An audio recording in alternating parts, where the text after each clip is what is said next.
Hi, I'm Dave from Military Antiques Toronto, and today I'll show you an interesting little clip. The backstory is I got contacted about some collection from some gentlemen in outside Ottawa, and I was on the way to Ottawa anyways for a show. So, and it's nothing that you're going to lose your mind over, but it's just stuff that people accumulate from their service, of course. This gentleman was in the Air Force, ended up as an RSM, and stayed in after he released and got back in and worked for D&D as a civilian. But the stuff you accumulate, some of it he decided to keep, is kind of mind-boggling, but some stuff you just shake your head with, right? And just can't believe how much stuff you pick up over your time, and it gets a bit out of hand. So I guess he wanted to divest himself of the stuff, so he sold it to me. So I bought it because, I can't say no, I got a buying problem. I'll be the first to admit. A lot of stuff's mint, never used. He was in the RCAF. I guess he didn't have to worry about it being the RSM. He didn't have to wear his stuff. So here we go. So nothing incredibly rare. 64 pattern belt. It's exactly what I was issued with, God help us. But it's mint. And that's something you don't find. You find this stuff stinks because they treat it so it doesn't rot and it's fire retardant. This stuff, on the other hand, doesn't because it's brand new. It's been sitting around forever, so I guess it aired itself out. So nothing tremendously special about it. It's just condition, that's all. And if you collect condition, it's good to go. So there's that. Again, Canteen and Carrier, 64 pattern. I didn't even look at the Canteen, truthfully. Oh, it's got the cup in it. And made in Canada in 1978 on the bottom. And the cup, if I can get it out. Like, again, this thing's mint unissued. If you collect webbing that's perfect, then this is what you want. 62 dated on the bottom of the Canteen cup. So there's that. Nice condition though. And a grenade pouch, 64 pattern. And inside, it's a cleaning kit for for a Sterling submachine gun. So there you go. It's got the contents still in it. Pull through, brush, oiler. Looks like it's unissued, so I guess he didn't get a lot of range time. But there you go.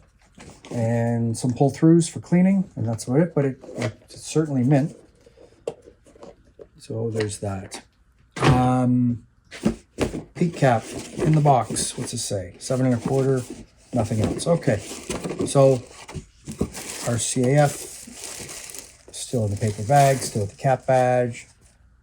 Size 7 1/4, dated 1986. I guess this had his name in it one time. He blacked it out, but that's okay. Maybe it wasn't his. I don't know. I didn't really ask that question, but it still is an RCAF peak cap. Not in use anymore. We've gone to berets because supposedly it's economically viable. But whatever. So there you go. That'll get listed as soon as possible. I bought these, didn't look too closely at them. And in hindsight, I kind of should have, but whatever, it doesn't matter. French language, they're Adler, and Signal. So these are the official propaganda books of the Air Force and the Army for World War II Germany. I didn't look at them that closely. They're all in French. And then when I did look at them before I did this, I noticed that they're dated 1973 inside. So they're from Brussels, but imprinted in France. So they're all in French. Doesn't help me much. I'm not French, but that's okay. You know what? You live and learn. You buy the stuff, and then you go, oh, gee, I guess I should have looked at that. Not a major thing, but, someone will want them, but whatever. They're not that exciting, but that's okay. It doesn't matter. So there's those. In his time after he left as a chief warrant officer and became a civilian, this gentleman was working on the Cosmo and the C-130. So these are the Canadian Forces technical orders for both these aircraft. There's nothing in them. They're devoid of any paperwork. So what you'd have in there is all the information of changes for whatever was required for that aircraft. They were part of the deal. Something different. I'll find someone who's interested in it, hopefully. I think I'll just put this on the floor. Flight jacket. Old school pattern. So this was, well, let's see what the date is in it. 1988. Unfortunately, he's not a massive guy. It's a 70-40. It's, you know, did he have any patches on this? Yeah, he did have a patch on it. He was with 433 Squadron at one time, and a few other squadrons. He kept some of the patches to put into a shadow box, which is fine. That's fine, that's what he wanted to do. But I had probably 2,000 of these in my warehouse in Bagotville when I bought the warehouse, and the Japanese bought them all. Didn't matter what size they were, they bought every single one, which has made them a scarce item in Canada for some reason. And it didn't matter if it was this dark green, or if it was the blue, or if it was the OD green. They all disappeared. I don't know why. It's a fashion statement in Japan. I don't get it. But hey, whatever makes you happy, right? Give me the money and take them away. That's exactly what I did. Nothing special. Again, Canadian lab coat. Let's see if there's a tag in it. There probably is, knowing the Canadian military. Oh yeah, okay. Smock, general purpose, 1989, size 40.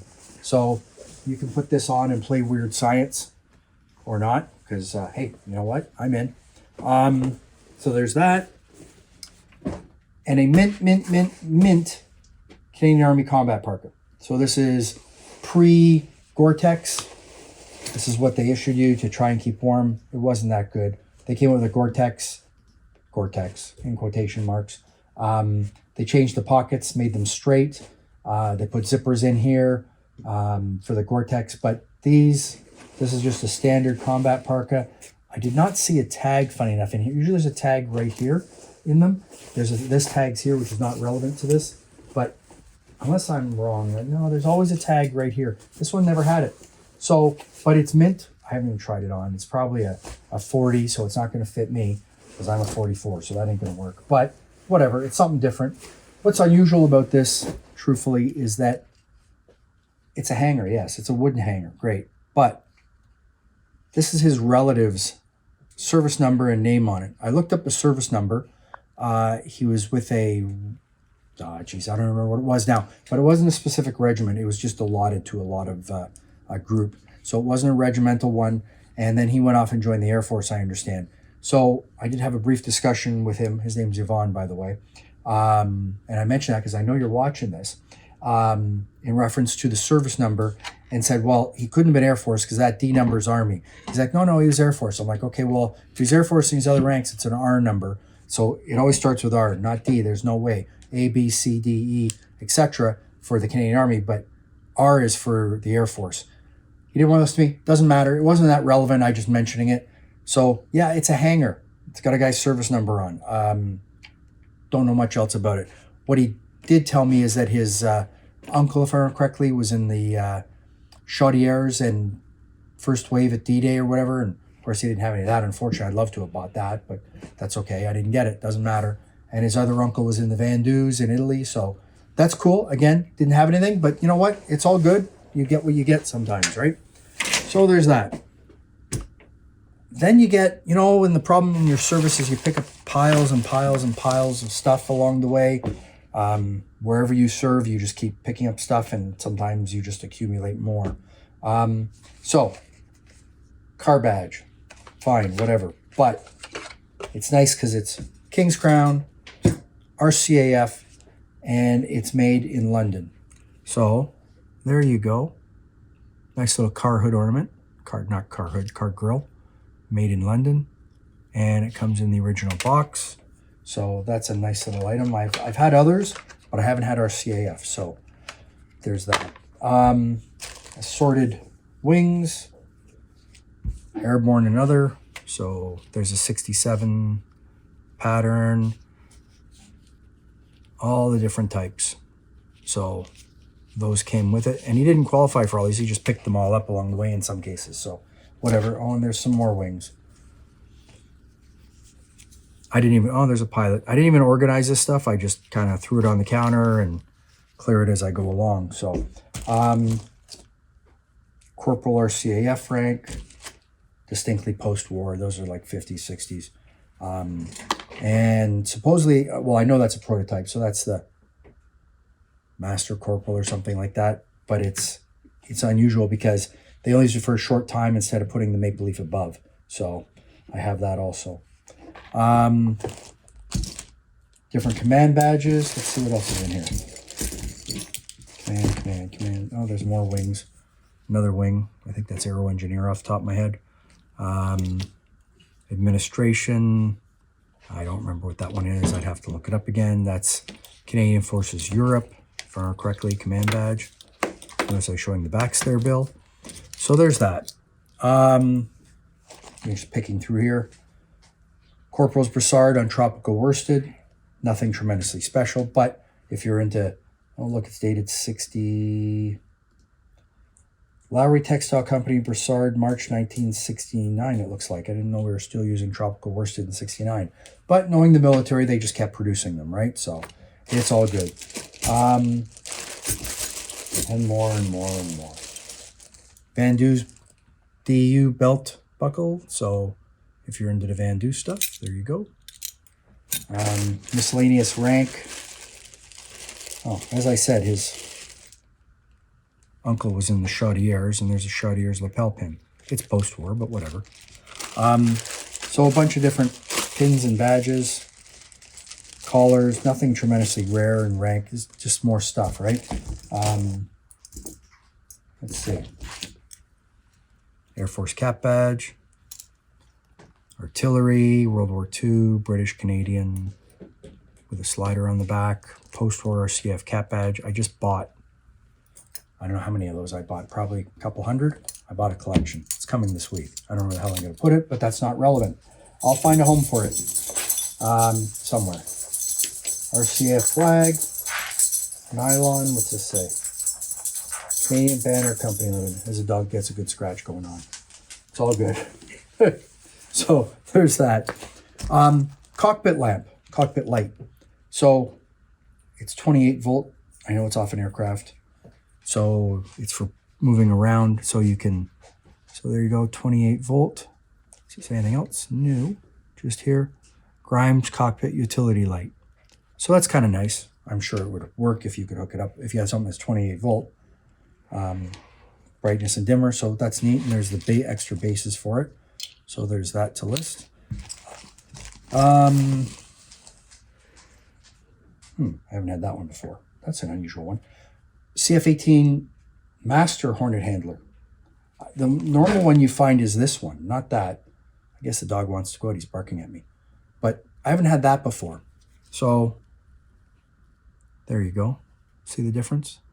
So the thing to remember with these is if it doesn't have a plastic back, meaning a thick plastic back is like late 80s, early 90s. And the reason for the plastic backing is that when it's sewn to a flight suit or a uniform, it doesn't shrink when you wash it, because that's what happens to it if it doesn't have a plastic back, and the plastic back makes it so it doesn't shrink. So just so you know, to give you some idea on age of patches.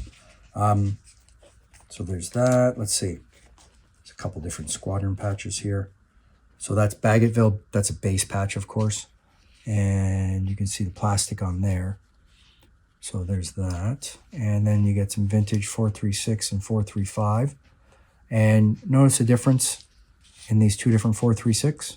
One's massive and one's not. So obviously this is a much older jacket patch, whereas that's a flight suit patch. So there's that. German brigade patch. I'm honestly 2nd Brigade. Don't quote me on that. I'm not exactly sure. I'm going to have to look it up and figure out exactly what it is. Some other miscellaneous patches. A 437 Husky patch, which again is vintage. If you look at the back, you can see that it's not plastic. So there you go. Leave the German stuff to last. Pistol lanyards. I should probably keep one of these. Maybe not. Boy, I got 2 of them. Okay, so Canadian Army pistol lanyard, whistle lanyard, whatever you prefer. It's not really a pistol lanyard per se, unless you can get that through the butt loop and then tie it down. I guess you could, and then stick it through the loop over your shoulder. So there's that. More and more and more stuff. Tensor bandage. Why I have that, I don't know, but that's okay. Leading air craftsman, LAC rank, post-war Canada titles for the Air Force. They're not rare, but that's okay. It's just more stuff. That bag I went through, that I'll leave to last. Air Force cloth cap badge, and that's post-war, and that's probably, truthfully, World War I from a sleeve eagle. I think that's World War I. But it's been repurposed, so that's neat. So something different. No, more Squadron patches I didn't even see. Okay, so Canada Hornet, large and small. So this is a smaller one compared to that. That's like 2 inches, and that's 4 inches or something like that without a tape measure off the top of my head. So more stuff. UN patch. Instead of UNEF, it says UN, United Nations. So be cognizant of that. If it says UNEF, it's earlier and it's better. Not rare, but it is better. Nothing special there, so I'll pass on that. Air Force Command Badge, also known as chicken in a basket, to those who were derogatory about it. So there's your chicken in a basket. That's a school badge. That's obviously off a plaque somewhere. It's fallen off, and I ended up with it. A pair of post-war suspenders. So they don't say police on. So the wartime suspenders say police on. Even the post-war suspenders say police on. This one, oh, there's a stamp on it.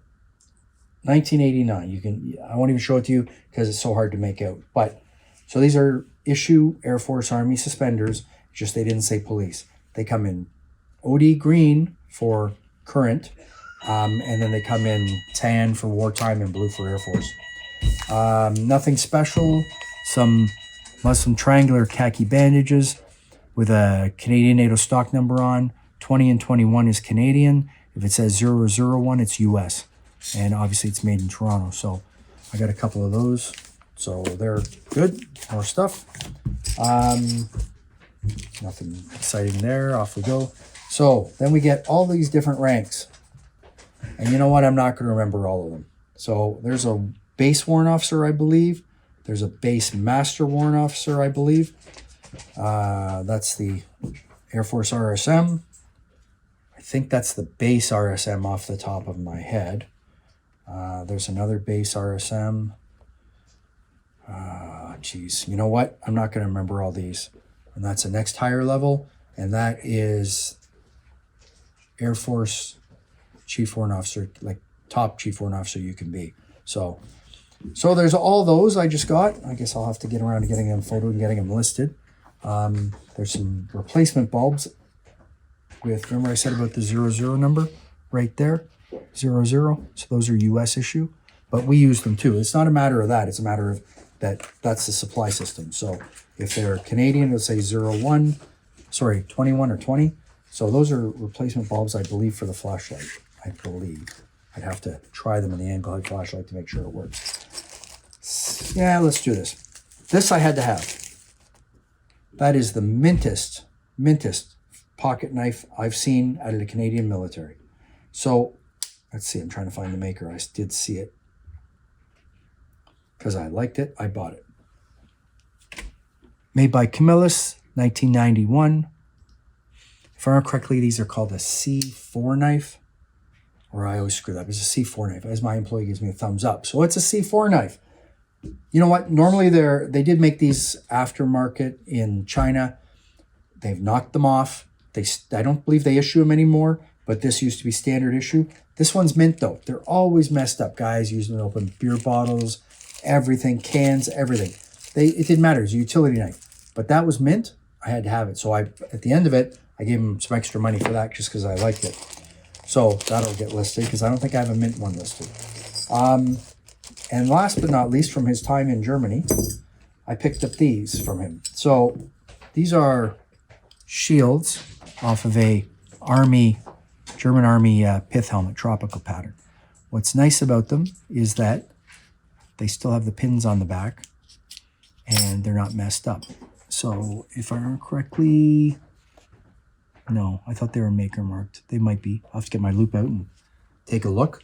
But they are very nice condition and they'll get listed on the website. War Merit Cross with swords. You know what? They're not rare. I do have a bunch of them. The nice part about this is that there is a maker's mark on the loop. So that will get processed and put up on the website as soon as we get to it. So there's that. And last but not least, I'd say it's a coffee can eagle. You know what? the more I look at that, the more I think that's lead and that's not real. So I don't think I'm even going to go about that. I'll show it to a friend of mine, but I don't think that's real. But that's okay. Everything else is good. So we're good. So that's it for today. Follow me on YouTube, Facebook, Instagram. Check out my website, militaryAntiquestoronto.com. We're always buying and stuff keeps walking in the door, and I don't know if I have enough time to get all the videos done today because, oh look, just an early warning system. Now the dog's going to start barking. Anyways, thanks for looking. Hope you have a good day. Take care. Bye.